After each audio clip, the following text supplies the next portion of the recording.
Won't be the last, I won't be the first. Bonjour Cédric Gras. Bonjour Christelle, Comment allez-vous et d'où nous vous appelez-vous? je viens de Paris, très banalement, et puis bah, ça va parfaitement. L'automne s'achève, c'est ma saison préférée. D'accord.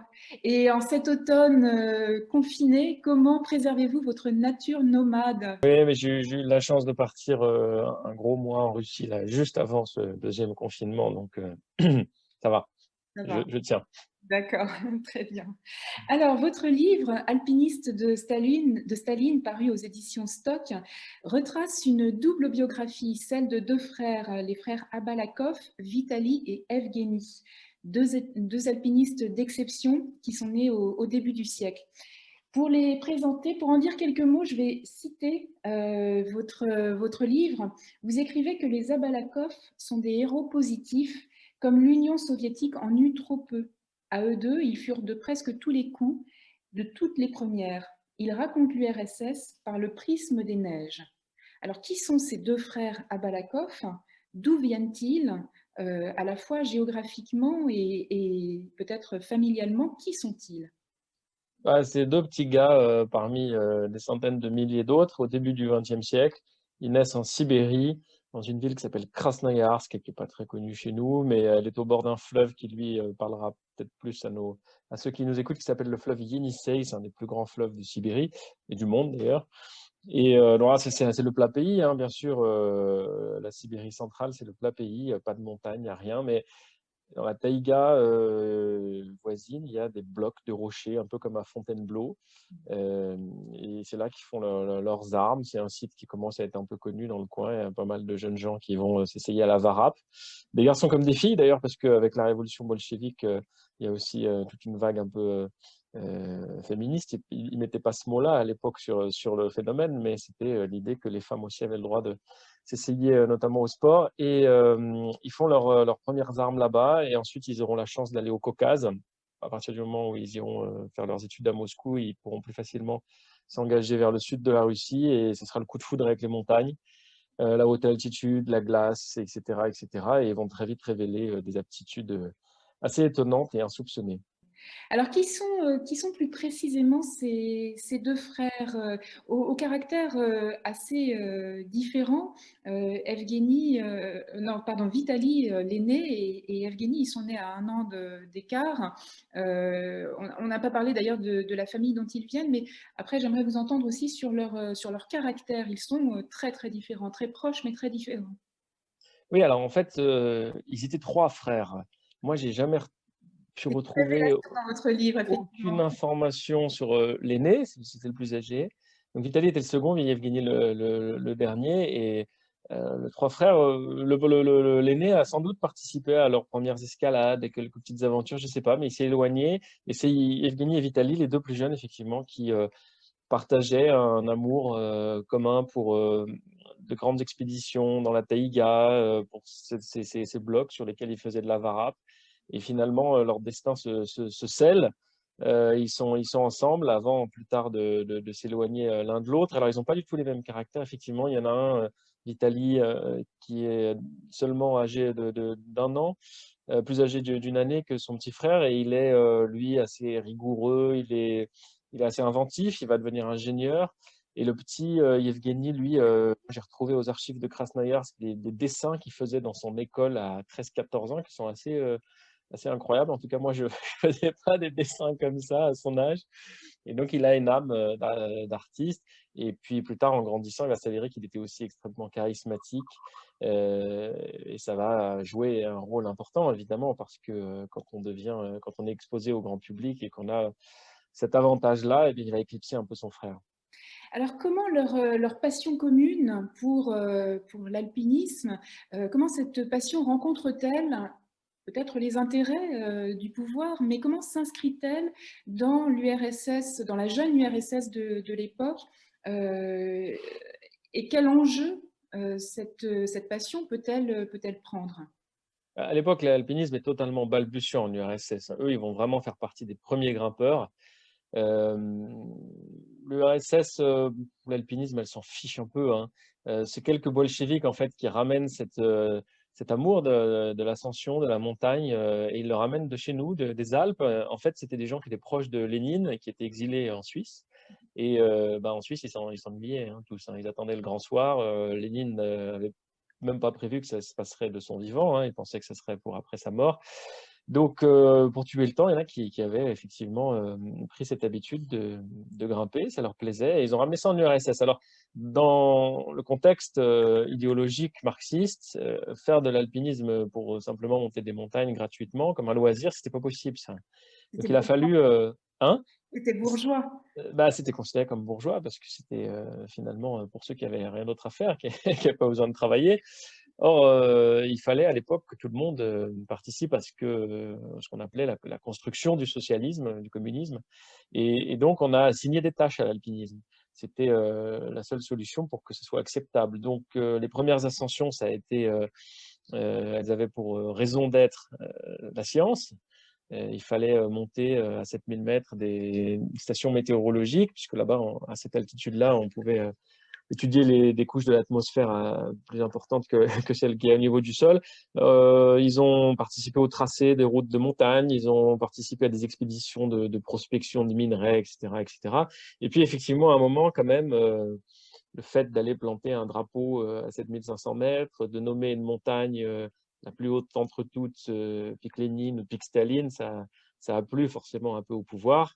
Enfin, en tout cas, à certains apparatchiks qui comprenaient l'impact que ça pouvait avoir en termes de propagande. Et donc, ça a été la montagne pour la montagne. Alors, une région en particulier occupe une place centrale dans votre livre, à tout point de vue d'ailleurs, la région du Pamir. Où sommes-nous lorsque nous sommes dans cette région et en quoi cette région devient-elle en particulier le terrain d'exercice des deux frères à Balakov? Oui, alors c'est des massifs montagneux qu'on ne connaît pas très bien, nous, en Occident. Je parlais du Caucase, il y a aussi les Tian Shan, qu'on appelle les monts célestes, et puis il y a le Pamir. Alors, le Pamir, c'est aux confins du Tibet et de l'Afghanistan. Alors, ça se trouve aujourd'hui dans la République du Tadjikistan, qui est une république ex-soviétique, mais c'est plus évidemment l'URSS. Sauf qu'à l'époque, ça, c'était le massif qui recelait d'un nombre de montagnes incroyables, dont les plus hautes d'entre toutes, et notamment le pic, il s'appelait à l'époque le pic Staline, qui culmine à presque 7500 mètres.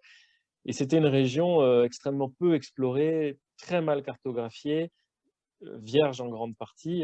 Donc, dans les années 30, quand ils arrivent, ils sont non seulement alpinistes, mais ils sont aussi explorateurs. Moi, ça m'a beaucoup intéressé, ça, parce que ça aussi, c'était un usage, comment dire, c'est une manière de faire de l'alpinisme utile. Ça justifiait auprès du pouvoir ces expéditions, puisqu'on ne faisait pas que monter les montagnes, on levait aussi la carte. Et quand on montait sur un sommet, c'était pour mieux appréhender, voir et dessiner le système de glaciers, de vallées, etc., etc., etc. Donc, le Pamir, c'était un peu à terra incognita de l'URSS dans les années 30. Les Rouges, les bolcheviks avaient mis la main sur un pays gigantesque, le plus vaste du monde, mais qui demeurait largement méconnu. Donc, les deux frères vont s'illustrer hein, dans ces ascensions. 1933, le pic Staline. 1934, le pic Lénine, avec à chaque fois, comme vous le racontez, des conditions extrêmement difficiles. Il faut imaginer, vous disiez, l'alpinisme était balbutiant, débutant. Il faut imaginer des équipements vraiment, on dirait, de fortune presque.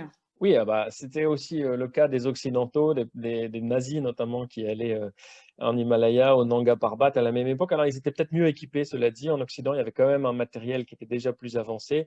Côté soviétique, non seulement techniquement, ils étaient un peu en retard, mais en plus, ils avaient du mal à produire en quantité des équipements pour des expéditions entières. Donc, ça se passe, oui, c'est bric et broc. Et la Maillard, qui a beaucoup voyagé à l'époque en URSS, a fait un peu de montagne. Elle disait que les crampons soviétiques se pliaient comme du caoutchouc. C'est dire le niveau qu'ils avaient, et leurs équipements, et ben, ils palliaient le manque d'équipements par leur capacité sportive, par leur engagement, leur prise de risque, et puis aussi leur envie et j'ai aussi envie de dire la pression que leur mettait le pouvoir de temps en temps.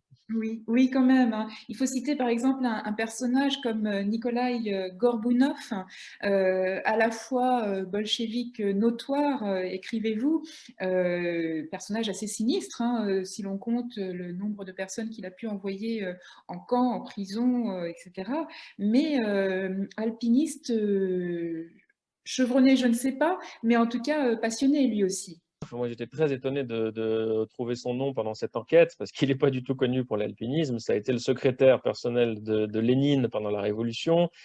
Il a fait partie des premiers comités restreints de bolcheviks. Il a édicté certaines des premières grandes lois, dont celle de la déportation au tout début juste après la Révolution. Bon, mais cet homme était aussi passionné d'alpinisme et d'exploration.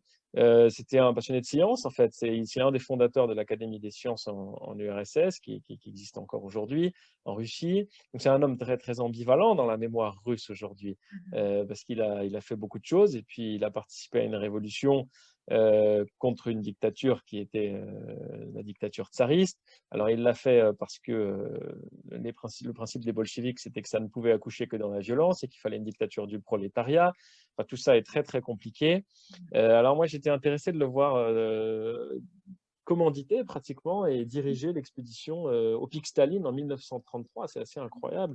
En plus, c'était un bonhomme qui était assez colossal physiquement, avec de grandes statures. C'est pas forcément le type idéal pour faire de la haute altitude et il a participé à cette expédition. Il est monté jusqu'à presque 7000 mètres, dit-on.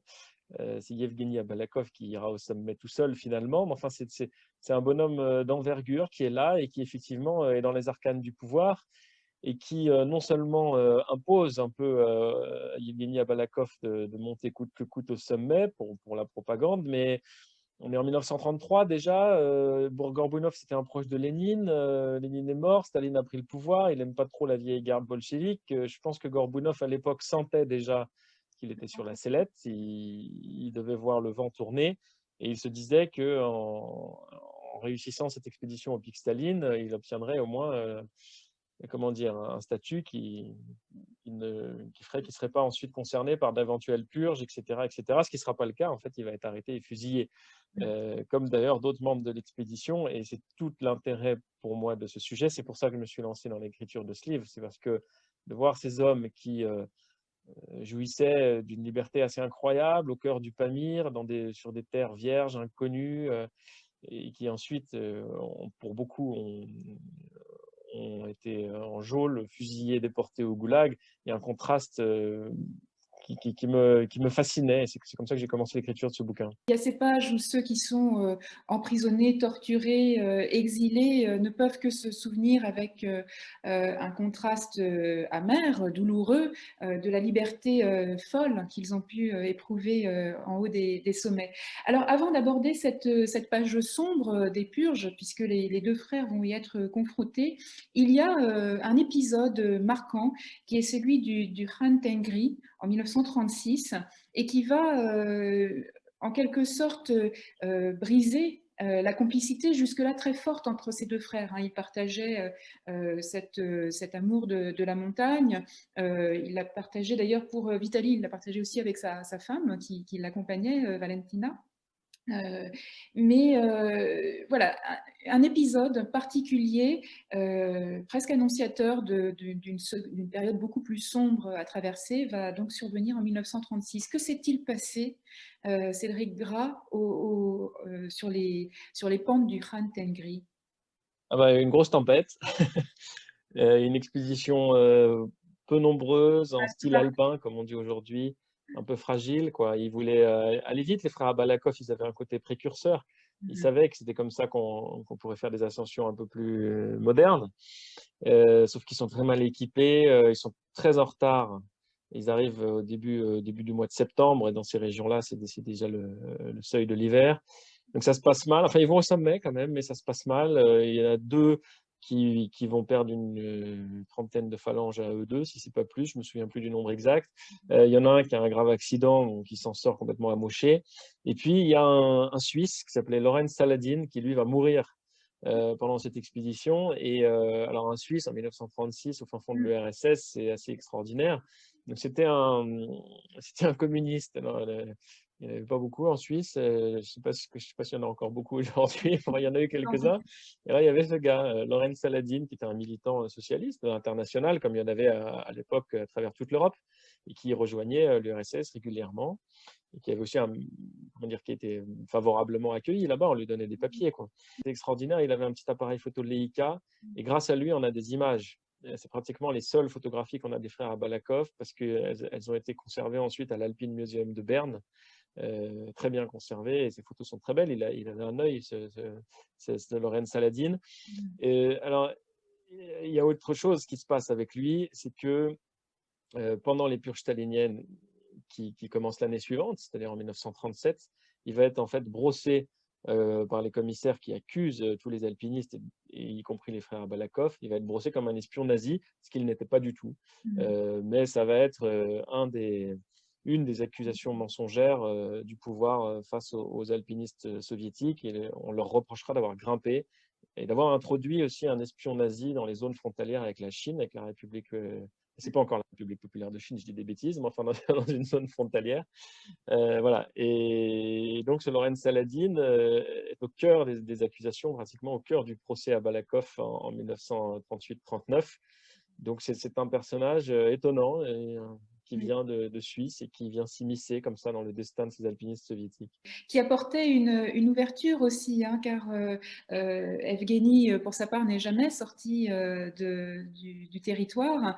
Vitali, on le verra plus tard, aura une brève incursion à l'étranger, mais ce Saladin apportait aussi une ouverture dont les deux frères, en fait, que les deux frères avaient beaucoup apprécié, une ouverture sur l'étranger. Mais effectivement, en 1938, lorsque Vitali est arrêté, il lui est reproché notamment d'avoir ouvert le territoire à ce pseudo-espion russe. On les accuse aussi. Nazi. Nazi, excusez-moi, non, bien sûr, un espion nazi. On accuse généralement, enfin, ce groupe d'alpinistes, on n'a pas parlé de tous leurs amis, mais les deux frères sont très entourés. On les accuse, je prends mon élan, de faire partie d'une organisation contre-révolutionnaire facho-terroriste d'alpinistes et de randonneurs. C'est énorme quand même. Qu'est-ce qui leur tombe dessus? Drôle, hein? Ouais. Quand même. Et puis, on peut apprécier la sémantique. Qu'est-ce qui leur tombe dessus à ce moment-là? Ou est-ce que tout simplement leur destin était, du moins pour Vitali, parce que c'est lui qui est arrêté et pas Evgeny, on peut s'interroger pourquoi, est-ce que leur destin était de toute façon d'être emportés, eux aussi? Vous avez dit qu'ils ont accompagné cette histoire de l'URSS, donc leur destin était aussi d'être confrontés à cette période de purge. Bah, là, leur histoire personnelle se confond avec la grande histoire, en fait, tout simplement. Ça va être le cas d'ailleurs après avec la guerre aussi. Ils sont en URSS, et donc ce qui se passe avec eux, avec les alpinistes et randonneurs, comme le dit l'intitulé du dossier judiciaire, et ben, c'est ce qui se passe avec toute la société soviétique. Il y a une répression générale, une purge totale dans toutes les sphères. Et donc, ça concerne aussi bien les alpinistes que les ingénieurs, les géologues, les enseignants, les n'importe quoi. Le pouvoir crée de toutes pièces des complots partout afin de pouvoir arrêter des gens et les supprimer ou les envoyer au goulag selon des quotas qui sont définis par le pouvoir. L'idée à l'époque est double, hein, c'est justifier même triple, c'est justifier l'échec un peu de ce début du RSS par des soi-disant saboteurs. C'est de terroriser les gens afin que plus personne ne lève le petit doigt et qu'il n'y ait plus d'opposition politique. Et puis c'est aussi dans les goulags d'avoir une main-d'œuvre, enfin c'est l'esclavage hein, pratiquement, gratuite. Voilà, donc alpiniste, pas alpiniste, en fait tout le monde y passe. Alors c'est vrai que moi quand j'ai commencé cette enquête, je me suis dit c'est quand même dingue quoi, des alpinistes terroristes, qu'est-ce que c'est que cette histoire? C'est pas du tout crédible évidemment, mais en fait ils s'en fichaient à l'époque.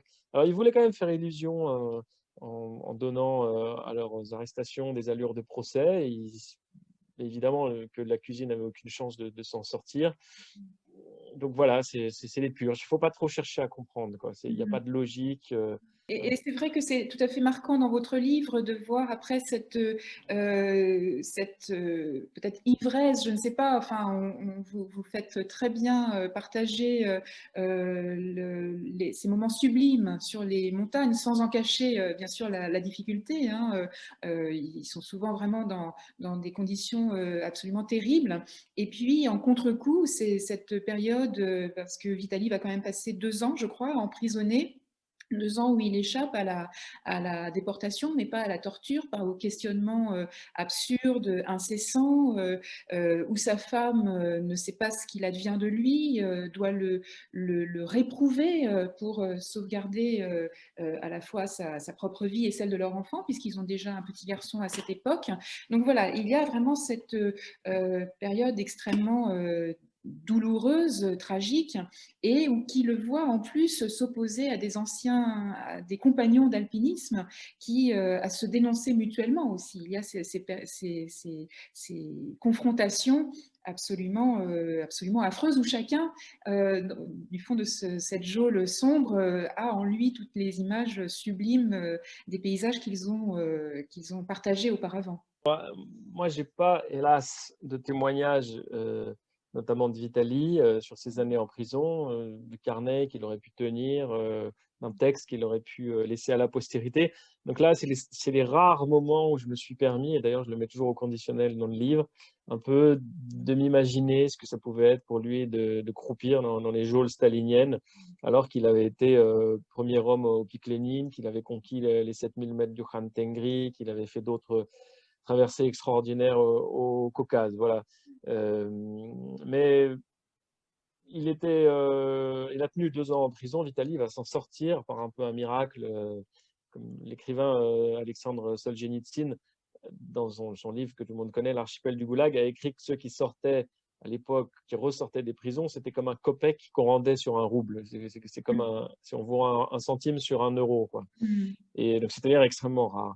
Et a priori, il doit ça d'abord à cette ténacité en prison. Il a refusé longtemps de paraffer les accusations mensongères qu'on lui portait. Et puis, il a été arrêté assez tard, finalement, Oui. après la plupart de ses copains. Et donc, il a tenu jusqu'à un changement politique euh, qui était conçu pour mettre fin un peu aux purges, parce que ça faisait des ravages incroyables dans la société soviétique. Mm. Et donc, a priori, il a bénéficié de ce hasard. En fait, c'est pratiquement la seule explication qu'on puisse trouver, parce que tous ses autres camarades ont été déportés ou fusillés. Il n'y a que son frère qui, lui, n'a pas été arrêté. J'imagine que c'est parce qu'il était extrêmement célèbre à Mm. l'époque. Lui aussi l'était, ça l'a pas empêché d'aller en prison. Tout ça, ce ne sont que des explications, comment dire, des suppositions, en fait. Mais tout ce que l'on sait, c'est que le fossé va encore s'accroître entre ces deux frères, hein. Il faut rappeler que Vitali, donc emprisonné, était déjà par ailleurs mutilé, hein. Il avait perdu des phalanges, des orteils dans le Khan Tengri. Et puis ce frère Evgeny qui est en pleine lumière, mais partagé entre ce frère dont il s'est déjà éloigné, mais ce pouvoir qui opprime ce frère. Et puis viennent ensuite les années de guerre, dont vous dites que vous savez peu de choses. Vitali a été libéré, Evgeny continue d'être porté au pinacle par le pouvoir, et lui il va s'engager parce qu'il est valide, il va être militaire. Vitali est plus à l'arrière. Vous dites qu'il il y en a peu de choses. On en sait peu de choses. Il y a une ascension un peu particulière qui est menée à ce moment-là. Peut-être nous parler quand même de l'utilisation qui pouvait être faite par les militaires des alpiniades. C'est quelque chose qui était déjà à l'œuvre dans les années 30, mais comment utilisait-il l'alpinisme encore en temps de guerre? C'est assez paradoxal parce que quand la guerre est déclenchée, et surtout au moment où la Wehrmacht arrive au Caucase, c'est-à-dire juste avant la fin de la bataille de Stalingrad, en fait, on se rend compte que les Soviétiques sont nuls, quoi. Ils n'ont pas de chasseurs alpins, ils ne sont pas du tout préparés, ils n'ont jamais envisagé en fait des combats dans un milieu montagneux. Et pourtant, effectivement, dès les années 30, ils avaient ce truc, les alpiniades. Alors, les alpiniades, c'est le mot que c'est pas moi qui l'ai inventé, hein, c'est eux. C'est un maréchal soviétique qui l'a inventé, a priori. Et en fait, c'est des ascensions de masse, quoi. C'est-à-dire, on envoie un bataillon entier, des régiments armés sur les sommets, donc ça fait des centaines d'hommes, voire des milliers. Au Caucase, il y a des sommets qui s'y prêtent mieux, quoi, parce qu'il faut évidemment que ce soit des sommets un peu plus larges, avec des voies d'accès pas trop étroites. Et ça continue encore aujourd'hui, hein, au Kazakhstan. Parfois, ils font des alpiniades. C'est plus des militaires, là, c'est des civils. Enfin, c'est beaucoup plus festif aujourd'hui. C'est un petit peu des ascensions de groupe, on dirait plutôt. Donc, c'est quelque chose qui est ancré un peu chez eux. C'est très étrange, parce que l'alpinisme occidental, lui, est plutôt, recherche une certaine solitude. Mais alors, à l'origine, c'était militaire. Et l'idée, c'était évidemment que les participants, les soldats, par cet effort assez exigeant qu'est celui d'une ascension, eh bien, s'endurcissent. C'était aussi une manière de souder les soldats entre eux. C'était de l'entraînement, en fait, pur et dur. Mais c'est marrant parce que le Che Guevara a fait la même chose avant de prendre Cuba, ouais, sur le volcan Popocatépetl au Mexique. Donc, en fait, il y a quand même l'alpinisme, qui est un des efforts les plus exigeants qui soit, finalement, a toujours intéressé sans doute les militaires. Voilà. Alors, on va avancer. Donc, les deux frères vont survivre aussi à la guerre. Evgeny va mourir dans le milieu des années 40, dans des circonstances un petit peu particulières. On y reviendra tout à l'heure. Et puis, il y a ce moment où Vitaly devient le survivant, en quelque sorte. Et j'aimerais vous entendre, si vous voulez bien, Cédric, sur un court extrait. Abalakov est jusque-là un nom à la gloire mal partagée. Les 40 premières années de leur vie, Yevgeny a éclipsé Vitaly. Elles ont tout offert au premier et infligé épreuve sur supplice au second. Le petit frère était adulé des foules, le grand reste méconnu. Yevgeny était plus talentueux, plus vigoureux, plus charismatique, et lorsqu'il revenait à Moscou, c'était pour endosser son costume d'artiste et briller d'une autre facette. Or, à la surprise générale, Vitaly va écrire la suite de la légende à Balakov, une suite éclatante. Oui, merci pour cet extrait. Effectivement, ce sera une suite éclatante. Vitaly reste cet ingénieur doué qui, étant mutilé, va s'intéresser à la pose de prothèses, va essayer de faciliter le quotidien des alpinistes et va attacher son nom, la Balakov, à des améliorations techniques. Et à la fois aussi prendre la tête d'un, je ne sais pas si on peut appeler ça un comité des sports, mais du fameux Spartak que l'on connaît davantage pour le football, mais qui a aussi un versant alpiniste. Donc il reste dans la course sportive aux côtés de ceux qui vont continuer de grimper et à la fois comme l'ingénieur de la montagne, si on peut l'appeler ainsi. Et il développe les techniques d'alpinisme et en même temps, il revient lui-même au plus haut niveau. Et c'est peut-être ça qui est le plus stupéfiant parce que quand il revient après 10 ans d'arrêt forcé à la maison, il a quand même 20 phalanges en moins. C'est surtout alors le bout des doigts et puis surtout la moitié d'un pied, je crois que c'était le pied gauche. Et il n'est pas non plus tout jeune. Quand il revient, il a déjà plus de 40 ans. Et malgré tout, il revient au plus haut niveau et avec le Spartak, il va s'imposer comme la cordée. Enfin, c'est une équipe en fait à l'époque, ils sont plusieurs cordées. C'est les leaders de l'alpinisme en URSS. Ils vont devenir, je ne sais pas combien de fois, champions du RSS, etc., parce qu'il y a des compétitions qui commencent à se mettre en place, ce qui n'était pas le cas avant. C'est un peu étrange, hein, la compétition en alpinisme, a fortiori dans un monde communiste. Et, et malgré tout, donc là, c'est là où l'alpinisme d'ailleurs cesse d'être considéré comme forcément utile. Il devient purement gratuit, purement sportif. Et Vitaly, il participe à ça, il élabore ça. C'est un grand technicien de la montagne. Il va s'intéresser non plus à la manière d'arriver au sommet de montagne qui à l'époque était vierge, mais à la manière d'arriver par les voies les plus compliquées, des sommets qui sont déjà conquis. Donc c'est le début d'un alpinisme de parois.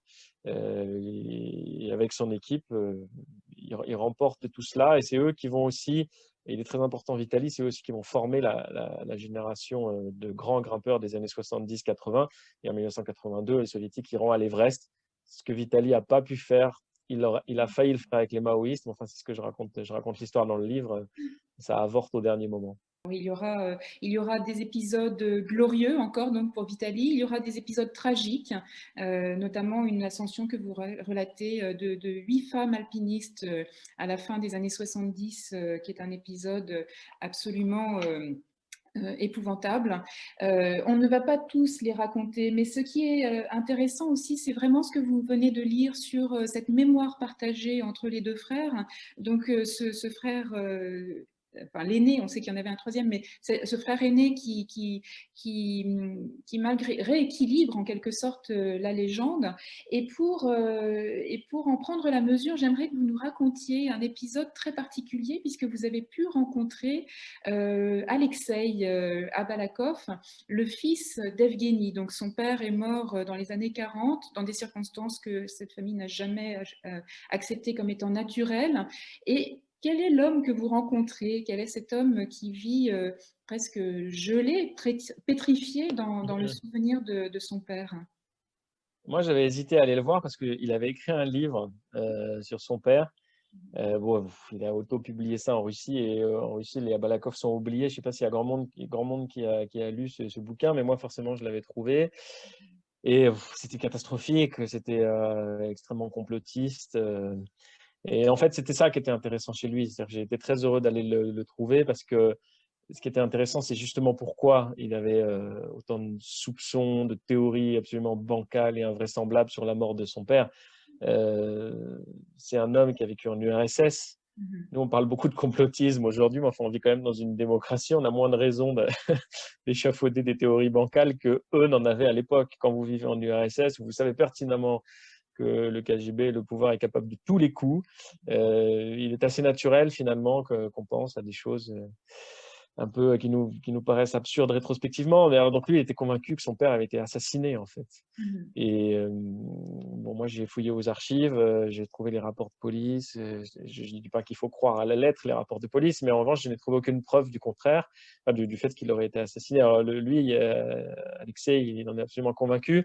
On a parlé de tout ça, c'était très, très émouvant parce que c'est un homme qui est obsédé par la mémoire de son père. Lui, il n'a jamais fondé de famille, n'a jamais eu d'enfant. On a l'impression qu'il a été bloqué par la mort de son père. Il avait 7 ans, lui, quand ça s'est passé. Et son père, à l'époque, était un grand héros. Hein. Bon, et lui, il n'arrive pas à accepter en fait que son père, c'est même pas qu'il n'arrive pas, c'est pas qu'il n'arrive pas à accepter que son père soit mort, c'est qu'il n'arrive pas à accepter que son père ne soit pas mort en héros, en fait. Qu'il ne soit pas mort en haute montagne lors d'une ascension incroyable, je ne sais quoi. Le fait que son père ait eu un décès tout à fait banal en ville, comme n'importe qui pourrait en avoir, ça, il n'arrive pas à l'avaler et c'est la base de tous ces soupçons, quoi. C'est pour ça qu'il pense qu'il a été assassiné. Et vous, Cédric Gras, à l'ouverture de votre livre, vous écrivez que que cette histoire était devenue pour vous une obsession. Pourquoi une obsession? On vous voit chercher dans les archives, effectivement, on vous voit prendre le transsibérien, on vous voit partir à Krasnoïarsk, on vous suit, vous vous impliquez très personnellement dans ce livre qui aurait pu n'être qu'une biographie distanciée, mais non, vous êtes présent, on vous voit sur leurs traces. En quoi était-ce une obsession et qu'est-ce que cela vous a apporté d'être allé au bout de cette obsession? Alors pour moi, j'ai vécu longtemps en Russie, j'aime beaucoup l'alpinisme, j'ai beaucoup voyagé en Asie centrale aussi. Et puis j'ai été un grand lecteur de récits du Goulag. J'ai toujours été fasciné par cette époque de la terreur stalinienne, par le sort qu'on a fait subir à ces hommes. Et ça faisait longtemps que j'avais envie d'écrire là-dessus, mais il y a tellement de récits, je me retenais de le faire en fait. À Vous vous partir du retenez. moment où j'avais pas une bonne histoire. Voilà. Et un jour, je suis tombé sur l'histoire des Abalakov. D'accord. Et c'était extraordinaire parce qu'elle rassemblait tout ce que j'aime, tout ce que je sais faire aussi, enfin, tout ce pourquoi j'ai des compétences. Et d'être à la croisée comme ça un petit peu de tout ce que je peux apporter, un texte comme celui-là, ça m'a passionné. En plus, ça c'est quand même extraordinaire au XXIe siècle, une histoire originale, vierge, personne ne s'était emparé de cette affaire. J'étais étonné d'ailleurs parce que leur destin est quand même stupéfiant à ces deux frères Abalakov. Et donc, moi, je me suis laissé complètement emporter par cette histoire. Ça m'a vraiment passionné. Ça m'a fait vivre pendant 2 années. Je lisais tout ce qui passait. J'étais plongé dans mes recherches. Et oui, je suis très content d'avoir fait ça. Alors évidemment, en même temps, enfin, je suis content de moi aussi parce que j'ai réussi à rester concentré sur le destin des frères Balakov. Parce que lorsque vous faites des recherches comme celle-là, il y a énormément de portes qui s'ouvrent, à gauche, à droite. Ils ont Mhm. grimpé avec énormément d'alpinistes qui eux-mêmes mériteraient des bouquins entiers, d'autres qui ont connu des destins aussi assez incroyables, qui sont partis au goulag, qui en sont revenus. Et moi, je me suis dit, voilà, déjà, c'est pas évident d'embarquer forcément le lecteur là-dedans, même si ce livre rencontre un très bel écho en France, j'en suis très heureux. Mais je pense justement que c'est grâce à ça, c'est parce que j'ai réussi à rester sur le destin des frères Balakov, sur leur relation, et sans faire de digression à gauche, à droite. Et pourtant, je peux vous dire que je me suis retenu, hein, parce qu'aux archives, le nombre de choses qu'on trouve, c'est assez incroyable. Non, mais j'ai voulu retracer leur histoire en restant au plus près de la vérité et en même temps, j'ai voulu que ça se lise comme un roman parce que leur vie est incroyablement romanesque. Voilà. Effectivement, ça se lit, je vous le confirme, Cédric Gras, ça se lit comme un roman. Et vous avez bien fait de maintenir le cap, comme on doit le C'est ça. tenir d'ailleurs, en montagne.